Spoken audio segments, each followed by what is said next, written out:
Seja bem-vindo ao Direito na Prática. E no encontro de hoje vamos falar sobre a Lei 10.741 de 2003, também conhecida como Estatuto do Idoso, que tem o objetivo de garantir os direitos e deveres à pessoa com idade igual ou superior a 60 anos.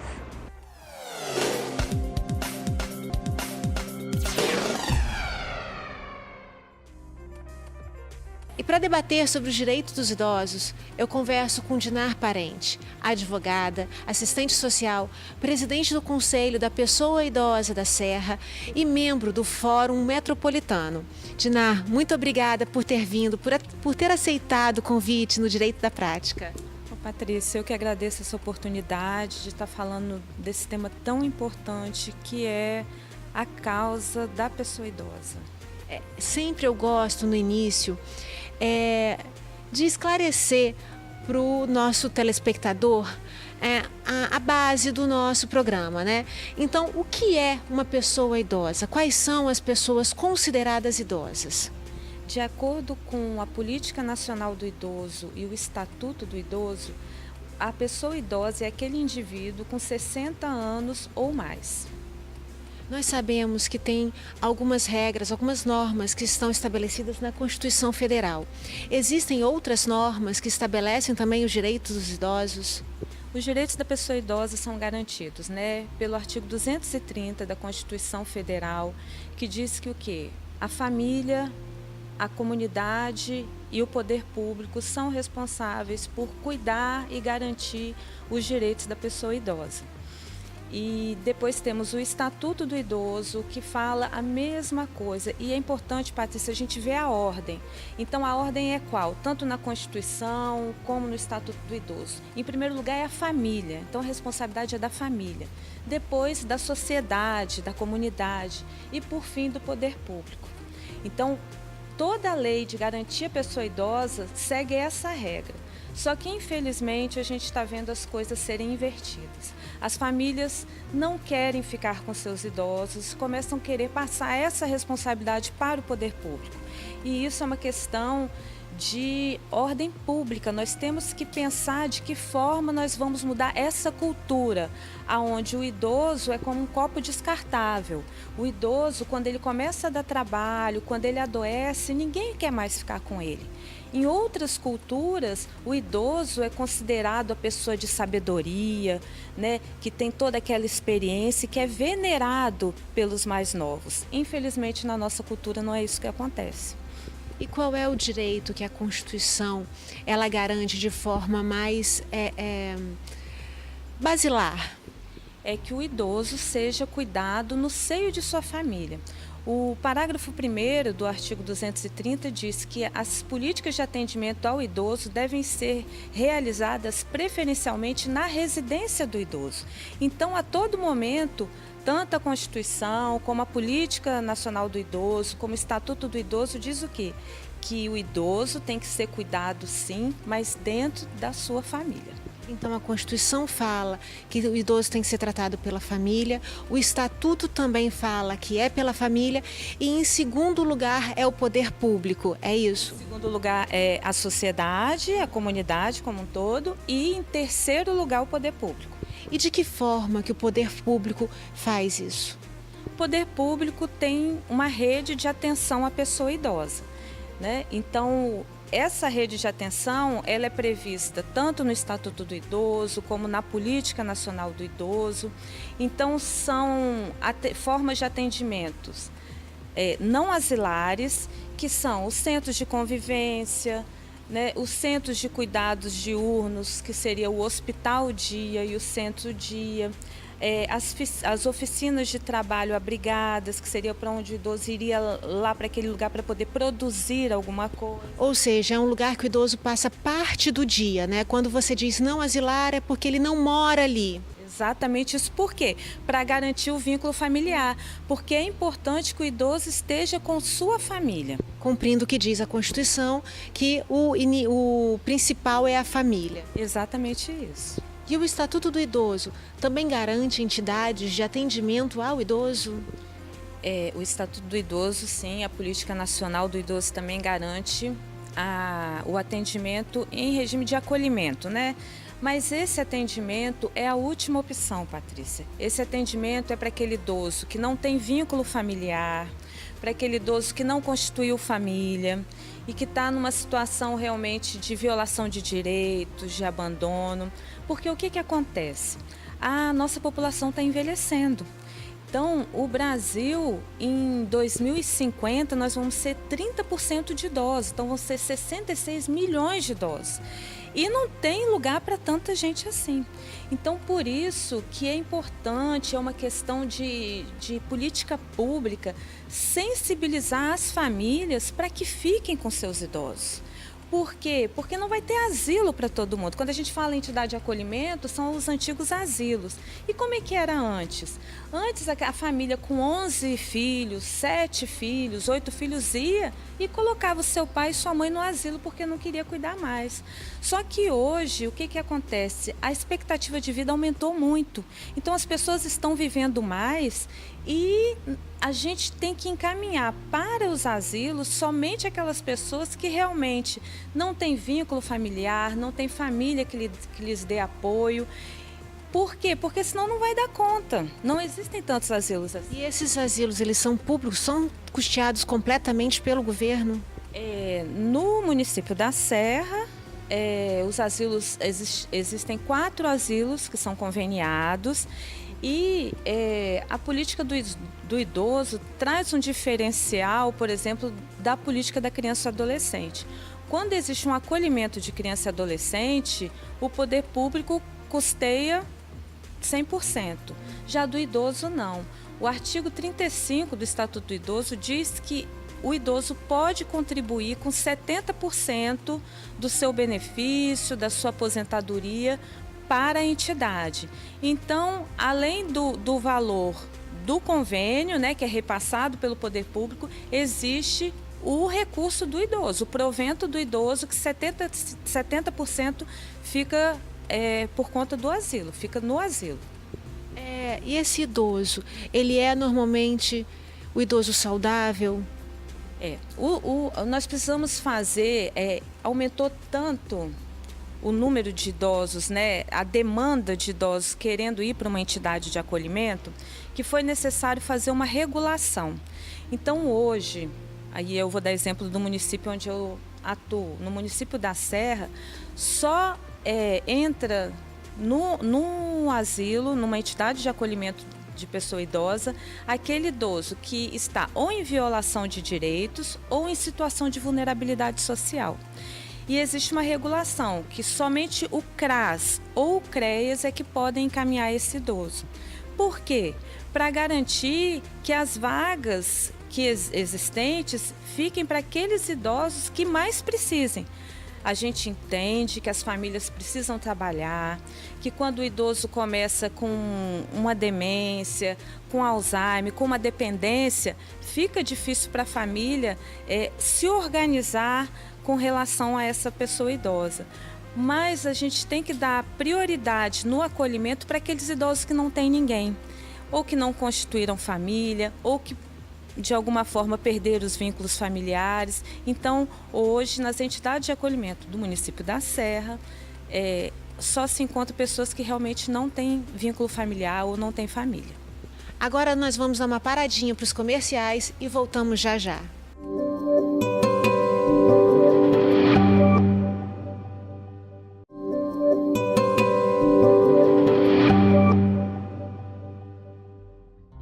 Estamos de volta conversando sobre os direitos dos idosos com Dinar Parente.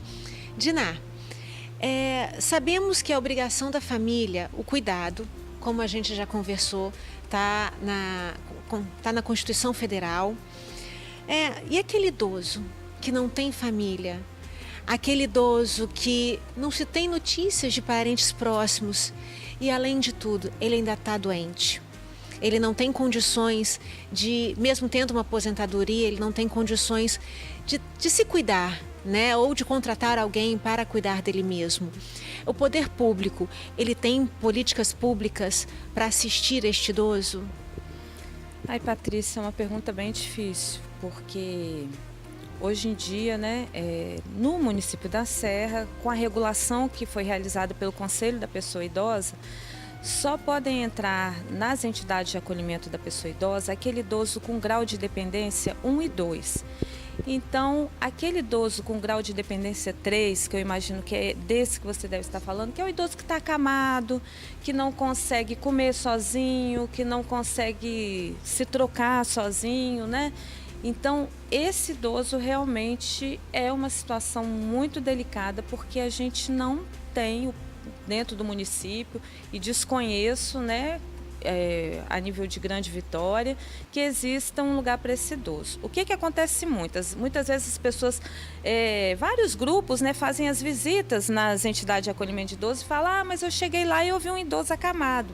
Sim, as entidades têm idoso acamado, por quê? Porque aqueles idosos entraram bem, entraram ainda com uma certa autonomia e com o decorrer do tempo foram entrando num estado de adoecimento e aí chegaram a ficar acamados. Mas o idoso ir acamado para uma entidade de acolhimento, infelizmente não tem como. Por quê? Porque as entidades de acolhimento são serviços da assistência e muitos idosos vêm com demandas de saúde. E aí precisaria uma parceria entre a saúde e a assistência para fazer um espaço onde pudesse acolher esses idosos. E acontece de algum idoso que precisa de assistência hospitalar, ele acabar ficando no hospital? Infelizmente, Patrícia, hoje é isso que acontece. Aquele idoso que não tem família, que perdeu totalmente seus vínculos familiares, que de alguma forma, por um motivo ou outro, né, está numa condição de acamado, muitas vezes teve um AVC, né, ou alguma outra doença que gerou comorbidade, esse idoso hoje fica no hospital. Quando não tem ninguém que vá pegá-lo, muitas vezes ele está de alta hospitalar e nós já manejamos alguns casos assim, de idosos que estavam de alta hospitalar, mas não tinha ninguém que pudesse pegá-lo. E aí esse idoso, infelizmente, foi ficando no hospital. Vamos falar agora sobre os grupos de convivência. Eu sei que existem alguns grupos em que as pessoas idosas se reúnem. E esses grupos são eficientes? Com certeza, né? Nos grupos e centros de convivência, os idosos vão, conversam uns com os outros. Então lá se pratica a sociabilidade, porque o idoso não pode se isolar. Porque é importante falar, Patrícia, que a violência contra o idoso acontece nesse hiato entre o idoso estar isolado e ele poder estar se socializando com outros. Então, quando o idoso deixa de sair de casa, por um motivo ou por outro, às vezes começa a ficar doente, tem dificuldade de andar, então ele começa a se isolar. E esse isolamento é que gera, muitas vezes, a violação, o abandono, a negligência. Então, o idoso que está nos centros e grupos de convivência tem contato com outros. Lá eles fazem diversas atividades, teatro, coral, né? E o mais importante é a convivência entre eles, porque um conta, eu estou com um problema assim, e o outro vai falar, eu também estou passando por esse problema, e não se isola. Troca de experiências, né? Troca de experiência. O grande perigo é o idoso se isolar. E também ele se sentir apartado da família, né? A nova geração não pedir os conselhos, não ter paciência, é um grande risco também, né? Nossa, Patrícia, isso aí é muito importante, porque hoje em dia, com o aumento da expectativa de vida, a gente consegue encontrar numa mesma família, numa mesma casa, até 4 gerações. Então a gente vai ter a bisa, né? A avó, a mãe e a netinha. E são 4 gerações com histórias totalmente diferentes. E não deve ser fácil, é difícil a convivência, né, o entendimento com relação ao mundo de hoje. Então tem até uma foto que rodou muito nas redes sociais, que é vamos visitar a vovó. Todo mundo com seu celular, olhando para o seu celular e a vovó lá parada. Por quê? Porque é o que vem da nova geração. Então, assim, é importante que os idosos também comecem a mexer no celular, que tenha sua rede social, porque senão ele se isola. E o importante é o idoso não se isolar. E esses grupos de convivência dos idosos, eles também trabalham na defesa dos direitos ou só na questão da convivência? Não, nesses grupos é falado muito sobre o estatuto, sobre os direitos dos idosos, e conhecimento é poder. A partir do momento que eu conheço, né, uma lei, que eu tomo consciência de uma situação, eu vou poder me defender melhor. Então, muitas vezes, alguns idosos que frequentam esses grupos e centros de convivência sofreram violência a vida toda. Tiveram um marido opressor, né, que fala, você não presta, você não vale nada. E ao ir para um grupo desses, ela se dá conta de que não precisa passar por isso, né? E vai encontrar forças para começar a tentar mudar essa história. Existem os outros tipos de violência que a gente também vai falar, mas vamos dar uma parada para os nossos comerciais e voltamos já já.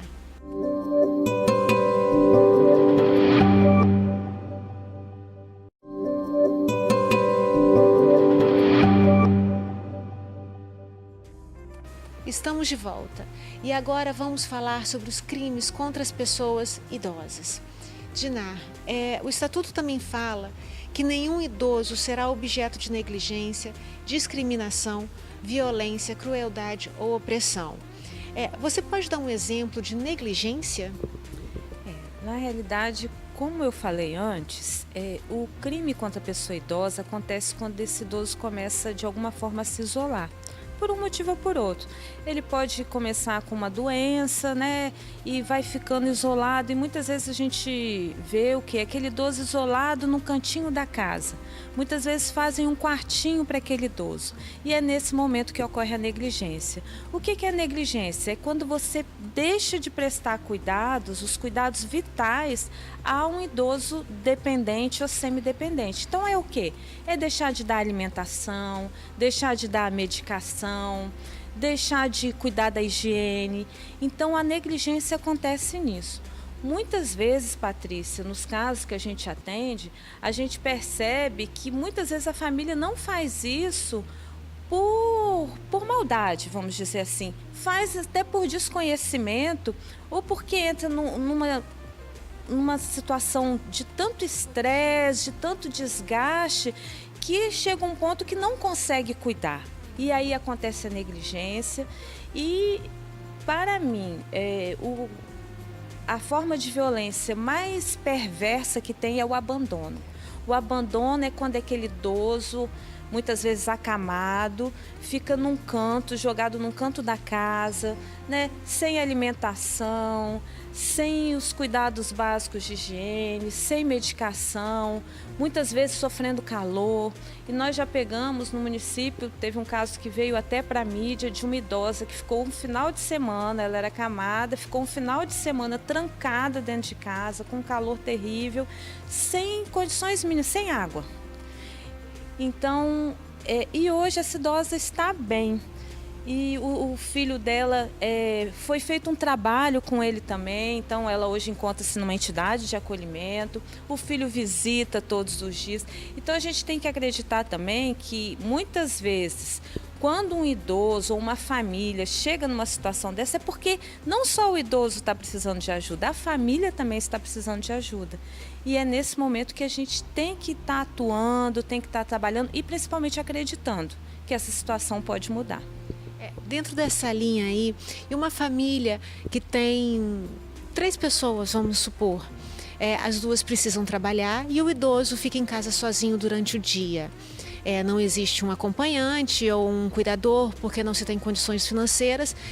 É caracterizado aí a negligência? Por isso que é importante analisar cada caso individualmente. A gente se solidariza com as famílias hoje. Muitas famílias chegam lá e dizendo que quer colocar o pai ou quer colocar a mãe numa entidade de acolhimento porque não tem condições de cuidar. E a gente entende que não tenha mesmo, porque é difícil.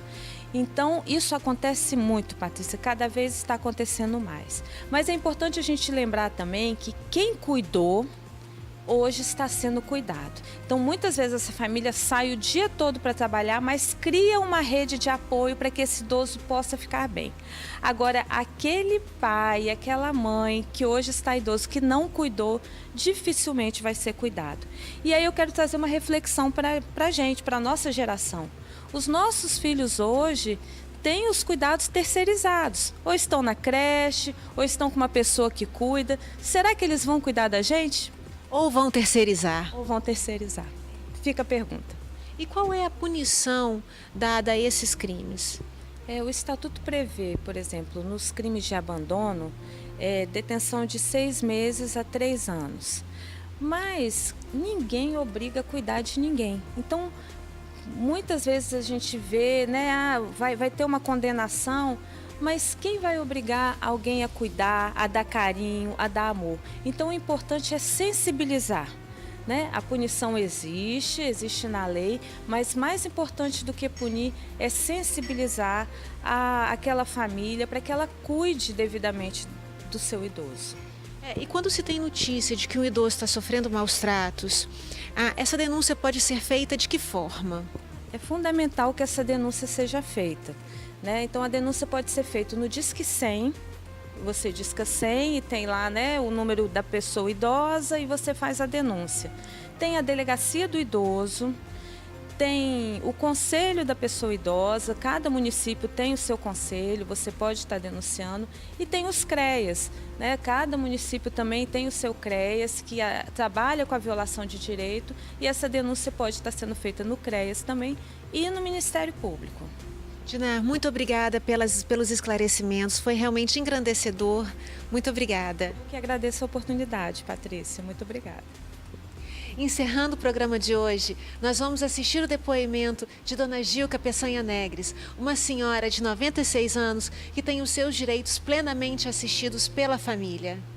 Eu estou com Dona Gilca Peçanha Negres. Dona Gilca, como é que a senhora considera a sua vida atualmente? Atualmente, nada. Em vista dos anos vividos, eu acho que isso está boa. Eu me considero bem e satisfeita. O que eu posso esperar muito? Então, acho que nada tem a reclamar. A senhora se sente acolhida pela sua família? Com certeza. Todos, sem distinção. Todos os filhos. São 8, 9, e eles me tratam da melhor maneira possível. Dona Gilca, eles são presentes na vida da senhora? Sempre. Quando um deixa de vir aqui, passa 2, 3 dias, eu pergunto o porquê disso. Reclamam, a não ser que sejam viajando, né? Fora disso, eu exijo a presença deles aqui, habitual. Mas todo dia tem um filho? Sempre tem um. Neto também? Os netos também. Os netos estão num caminho dos filhos, né? Foram no mesmo caminho, muito atenciosos. E quantos netos a senhora tem? Olha, você me pegou de surpresa, porque neto é muito, né? E então, teria que dizer mais ou menos uns 15, 16. E já tem bisnetos? Bisneto, 7 mais ou menos, né? É mais fácil contar. Dona Gilca, muito obrigada pela entrevista. As palavras da senhora foram maravilhosas. Muito obrigado a vocês também pela lembrança. Muito obrigado mesmo. Deus abençoe vocês nas suas caminhadas. Ficamos por aqui. E para acompanhar as novidades do mundo do direito, siga nossas redes sociais. Facebook Direito na Prática, Instagram TV Direito na Prática e no YouTube Direito na Prática com Patrícia Botti. Até o nosso próximo encontro.